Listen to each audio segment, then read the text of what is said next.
Hey everybody, this is Dr. Burke-Galloway, author of The Smart Mother's Guide to a Better Pregnancy. I'm also a blogger and an OBGYN physician.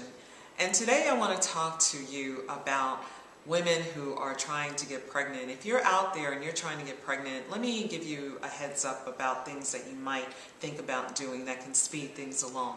So if you're trying to get pregnant, what you want to do is make sure that you get a period every month. If you have periods every month, more than likely that means that your ovaries are working and that you're producing eggs, and so therefore you can get pregnant. If you have irregular cycles, if your period isn't coming every month, if it skips a month or two, then don't try to get pregnant, because more than likely you are not ovulating, your ovaries are not producing eggs, and therefore you're not going to get pregnant, and it's going to be a very frustrating experience for you. So a regular cycle means that you need to have further follow-up to see exactly what the problem is. Now, if you do have regular cycles, then hopefully you are marking on the calendar exactly when your period comes, because you need to determine exactly what type of cycle do you have. Do you have a 24-day cycle, which is short, or do you have a 35-day cycle, which is short? Which is long. If you have a 35-day cycle, you're going to have sex at a different time to try to get pregnant than someone who has a 24-day cycle. So the number of days of your cycle is very important. Now, for those of you who may not know what your cycle is, then it's recommended that you start testing whether you're ovulating or not around the 11th day after the last period. Now, how do you determine whether you're ovulating?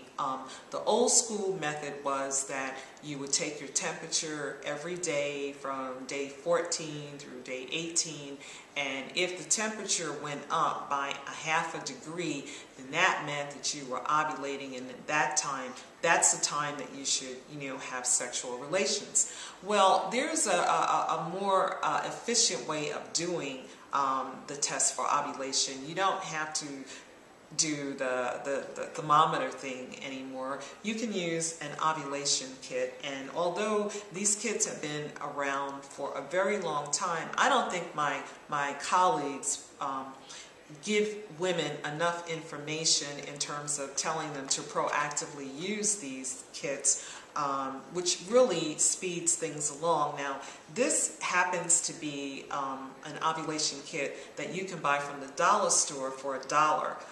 I like it because it's inexpensive and it does the job. You don't have to use an ovulation kit from the dollar store. There are certain commercial brands that you can use. That's, totally your decision. But because you have to test your urine for at least 5 days, and if you buy a test that costs $12 or $13 a day, and some of them I think are as high as $20 a day, that can add up. So that's why I personally like the dollar store brand, but it's up to you. So, okay.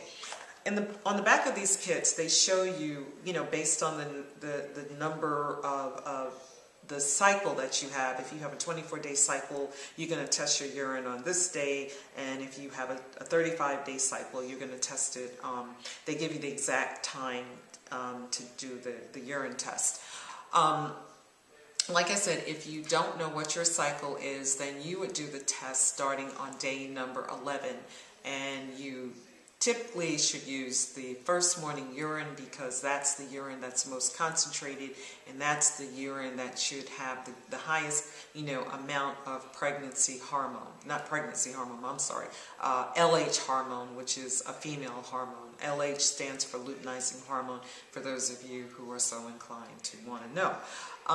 So if you test your urine, you would test it for 5 days or until you get a double bar. And if you get a double bar, that means that, hooray, you're ovulating, and that's the time that you get together with your honey and you try to make a baby.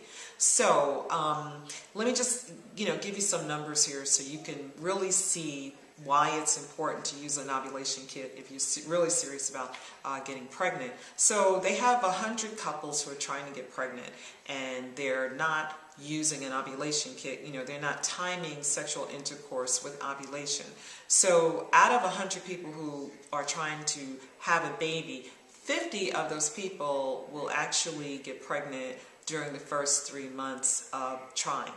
Then 75 people will get pregnant at 6 months after trying, and then 90 couples will successfully become pregnant at 12 months. Okay. Then you have 100 couples who are trying to get pregnant, and they do use ovulation kits. In other words, they time sexual intercourse with ovulation.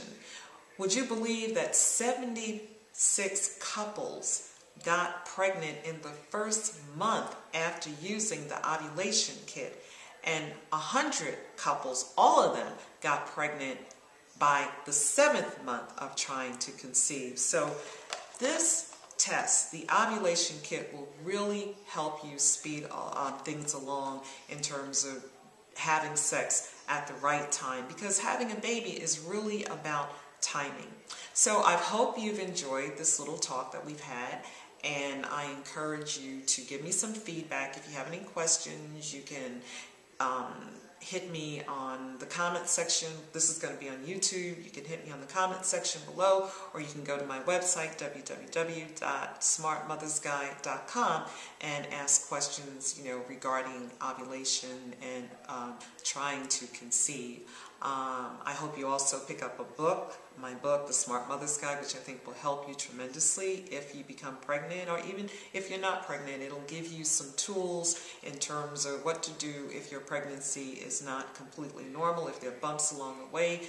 The book is very good in terms of helping you navigate those bumps so that, the journey can still be smooth and you can have a healthy baby, although you may have some complications in the future. So until next time, I hope everybody has a good day, and I look forward to talking to you again soon.